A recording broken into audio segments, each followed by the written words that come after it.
નમસ્તે મિત્રો, સ્વાગત છે તમારું આજના ફરી એક નવા વિડીયોમાં. તો આજે આપણે વિડીયોમાં વાત કરશું આધાર કાર્ડને લઈ સરકાર તરફથી એક નવી જાહેરાત કરવામાં આવી છે. તેના વિશે આપણે આગળ આ વિડીયોમાં વાત કરવાના છીએ. અવારનવાર આધાર કાર્ડને રિલેટેડ આપણે વિડીયો બનાવી અને આ ચેનલ ઉપર પોસ્ટ કર્યા છે. સરકાર શ્રી તરફથી આધાર કાર્ડને લઈ કોઈ નવી માહિતી અથવા નવી અપડેટ કરવામાં આવે છે ત્યારે આપણે તેના વિશે વિડીયો બનાવી અને આ ચેનલમાં પોસ્ટ કરીએ છીએ. તે ઉપરાંત સરકાર શ્રીની દરેક યોજનાઓ રિલેટેડ તેમજ સરકાર શ્રીની દરેક ભરતી રિલેટેડ ગુજરાત સરકારની તેમજ કેન્દ્ર સરકારની જે નવી ભરતીઓ આવે છે તેના વિશે આપણે અવારનવાર વિડીયો બનાવી અને આ ચેનલ ઉપર પોસ્ટ કરીએ છીએ. તો મિત્રો, આવી જ માહિતી મેળવવા માટે અમારી ચેનલ સબસ્ક્રાઇબ ના કરી હોય તો ચેનલને સબસ્ક્રાઇબ કરી લેજો. અને ચલો આપણે આધાર કાર્ડ રિલેટેડ આગળ આપણે આ વિડીયોમાં વાત કરીએ. તો દર્શક મિત્રો, તમે અહીં સ્ક્રીનમાં જોઈ શકો છો, સરકાર તરફથી જાહેરાત કરવામાં આવી છે. હવે આધાર કાર્ડ જે છે તે જન્મ તારીખનો પુરાવો તરીકે નહીં ગણવામાં આવે. સરકારી યોજનાઓ માટે નવા નિયમો લાગુ. આધાર કાર્ડ ફક્ત ઓળખના પુરાવા તરીકે જ માન્ય રહેશે. સરકારી યોજનાઓનો લાભ મેળવવા માટે ફક્ત શૈક્ષણિક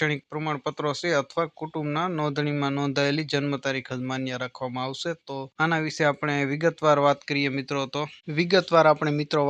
તો કેન્દ્ર સરકારે સરકારી યોજનાઓમાં ઉંમર પ્રમાણપત્રને લઈને મોટો ફેરફાર કર્યો છે. સરકારી કોઈ યોજનાનો લાભ લેવા માટે આધાર કાર્ડ પર નોંધાયેલી જન્મ તારીખને માન્ય પુરાવા તરીકે ગણવામાં આવશે નહીં. નવા દિશા નિર્દેશ અનુસાર આધાર કાર્ડ ફક્ત ઓળખના પુરાવા તરીકે જ માન્ય રહેશે. કુટુંબ નોંધણી અને શૈક્ષણિક પ્રમાણપત્રના નોંધવામાં આવેલી જન્મ તારીખને જ માન્ય ગણવામાં આવશે. પહેલા યોજનાઓમાં આધાર કાર્ડ પર લખેલી જન્મ તારીખના આધારે માન્યતા આપવામાં આવી હતી, પરંતુ હવે આવું નહીં થાય. કેન્દ્ર સરકારે કહ્યું કે આધારમાં નોંધાયેલી જન્મ તારીખ ઘણીવાર સ્વઘોષિત હોય છે, જેનાથી ખોટા લાભો મેળવવાની સંભાવના રહે છે. પરિણામે વિવિધ યોજનાઓમાં પારદર્શિતા અને યોગ્યતાની સચોટ ચકાસણી સુનિશ્ચિત કરવાના ઉદ્દેશથી હવે વય ચકાસણીના હેતુ માટે અન્ય સત્તાવાર દસ્તાવેજો પ્રાથમિકતા આપવામાં આવશે. હાલમાં વૃદ્ધાવસ્થા પેન્શન, વિધવા પેન્શન અને સમૂહ લગ્ન યોજના જેવી યોજનાઓ માટે આધાર કાર્ડ પર નોંધાયેલી જન્મ તારીખને માન્ય રાખી શકાશે નહીં.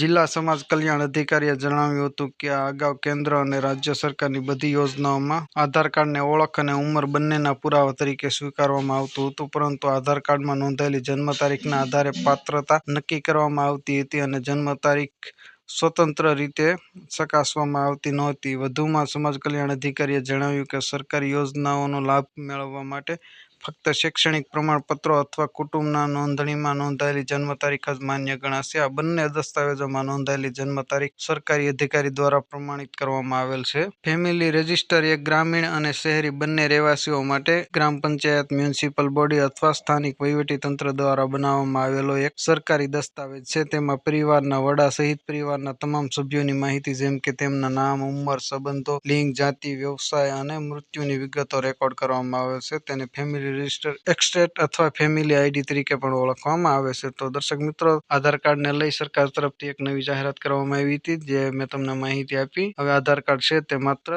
ઓળખના પુરાવા તરીકે જ ગણવામાં આવશે.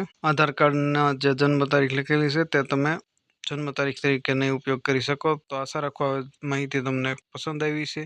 વિડીયો પસંદ આવે તો વિડીયોને લાઇક, શેર અને ચેનલને સબસ્ક્રાઇબ કરવાનું ભૂલતા નહીં. ત્યાં સુધી જય હિન્દ, વંદે માતરમ.